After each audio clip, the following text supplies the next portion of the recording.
My boyfriend pressured me for a three-way, then slipped coconut into my food to send me to the ER when I refused, so I'm leaving him and now he is a free nut. Posted by you/that last by unicorn. I, 29F, met my boyfriend, Michael, 35M, at a show I performed in. I do theater as a hobby, and he complimented my performance and bought me a drink. We have been together for a little over a year now. His sister got married last week, and I was initially pleased to be asked to be a bridesmaid, but also a bit surprised since she barely knows me. However, I thought this was an attempt to have an excuse to get to know each other better.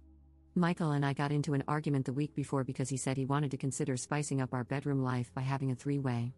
He said that since I was bi, why not? I didn't like the idea and said so, and it devolved into a petty Cold War.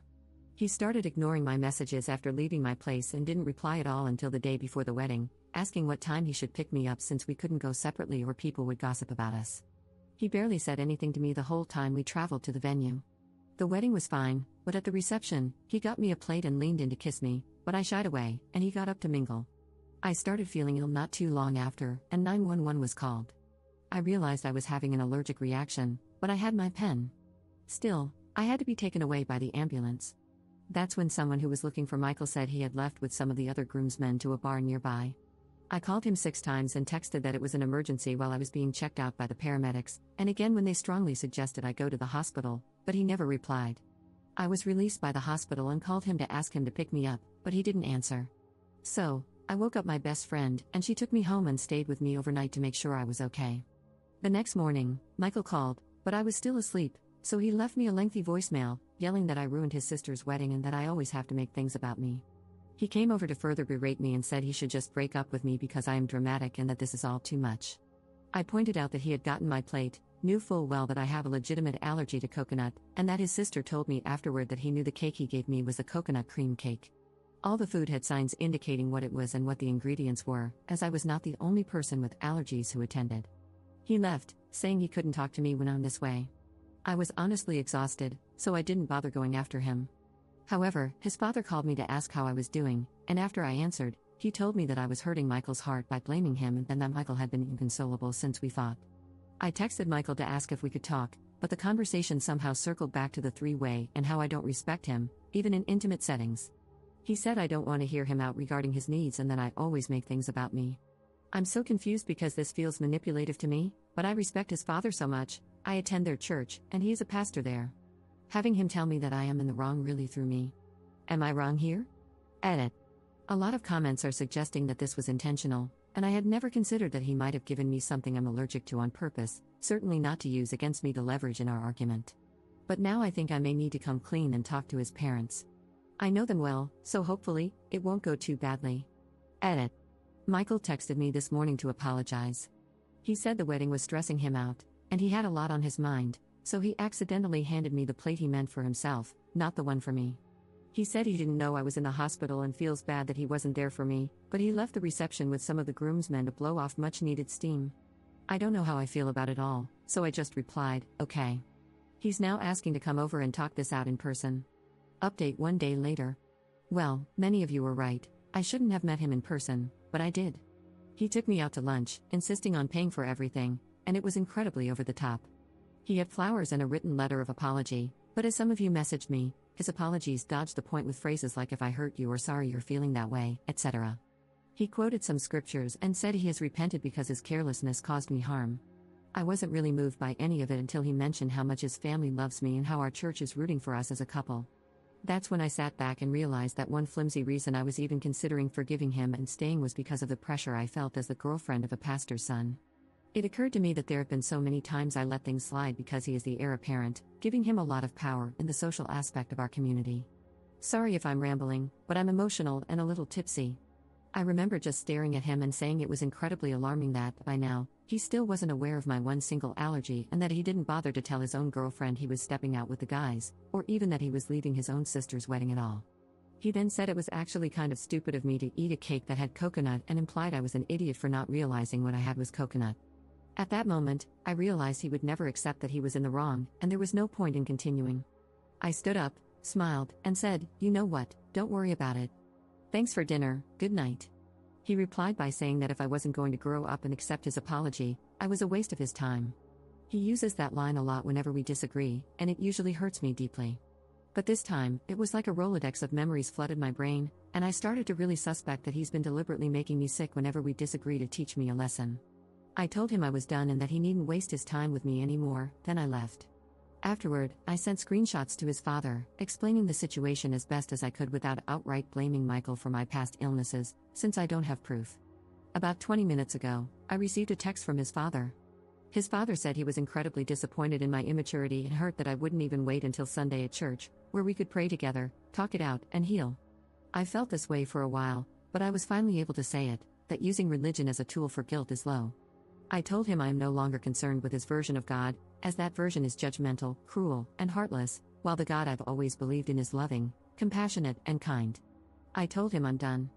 I've since been told, through his father and further emails, that I am no longer welcome at my church until I reconcile with my true husband and learn compassion and respect for my leaders. So I guess that's it. I'll enjoy sleeping in tomorrow and eating coconut-free food while lounging around my home, instead of going to 3 separate church services starting at 8 a.m. after that. I'll figure it all out from there. I don't really know how to sign off, but I do watch a concerning amount of Charlotte Dobber videos, and she usually ends things with practical advice like do your laundry or something.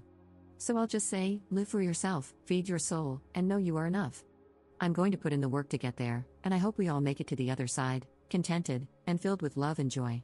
Up in the comments.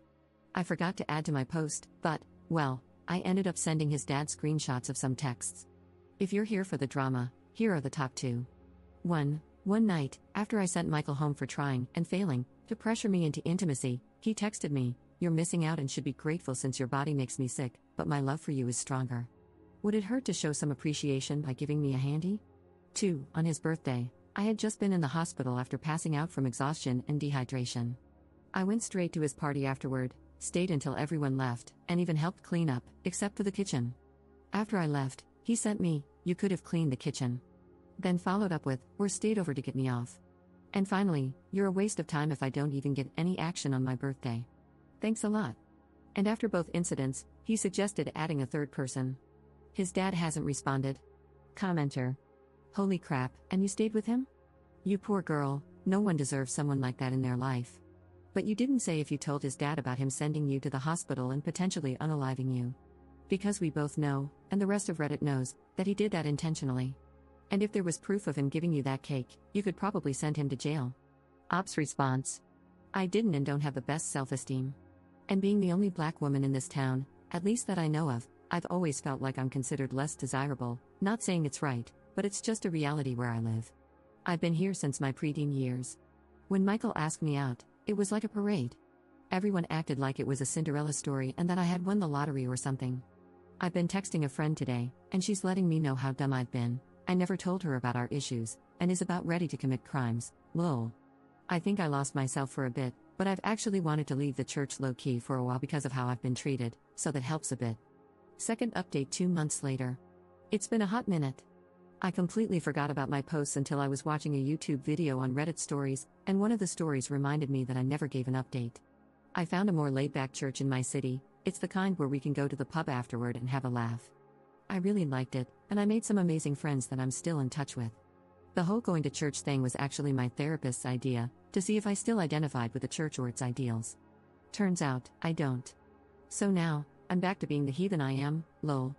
My ex quickly moved on, and he had a new girlfriend within a month of our breakup. Bless that woman, I thought, because isn't she in for a ride? Oddly enough, she reached out to me on Facebook, and out of curiosity, I opened the message. She started by introducing herself, saying how long she and my ex had been dating and how they've known each other since childhood. Then she said she feels convicted by the Holy Ghost to seek a resolution between me and my ex, and she's worried I might be his true wife. She went on to say that if I can't forgive him, it proves I'm not his true wife, and asked me to let her know, as she can't marry him until I make this clear. I kid you not. When I shared the screenshots with my new church friends, they sent vomiting emojis and said this sounded more like a cult than a faith. I agreed and replied to her with, "Yeah, marry him if that's what you want, and nothing more." I've been getting messages from members of the church, but I don't really care. I've loved my life since leaving. I didn't know life could be so enjoyable, and it's made me wonder how much damage the church actually did to me. For fun, I'm going to an appointment with a friend of a friend's apprentice for a tarot reading. No joke, I was asked. No offense to anyone who believes in it, it's just not usually my thing, but I'm curious and interested. Maybe it'll be good. I'll let you know. Third update 1 month later. This is really hard to explain. After my last post, he stayed away for all of a hot second. He kept dropping off gifts and food, freaking food, of all things at my door.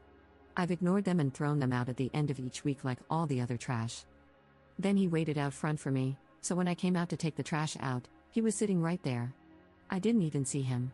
I was tired and just trying to get chores done.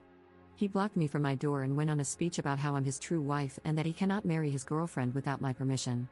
I can't keep track of the mental and theological gymnastics he went through, but he basically asked me for a three-way with his current girlfriend to see if we could figure out who his true wife is. I bluffed and told him that my necklace had a panic button and that the cops were alerted to his presence, so he needed to leave. He just sort of stared at me, but it was this blank look, like he wasn't even human. Then he started going on about how he thinks about me every night before bed and more. At that point, I began gauging how fast I was compared to him, how quickly I would need to run to wake a neighbor, and which one of them might respond the fastest. I just kept saying no and repeating that the cops were coming. Thank the universe for a random siren, because I don't know if that's what convinced him, but he did leave. He was kind of chuckling as he walked away, saying that I've always been so playful and calling my behavior an act. It took me less than 30 minutes to pack a bag and head to a friend's place. I sat in her tub for what felt like a day, though it wasn't. When I finally got out, she and I sat down and started making a plan to move my things out bit by bit until it was just down to the furniture.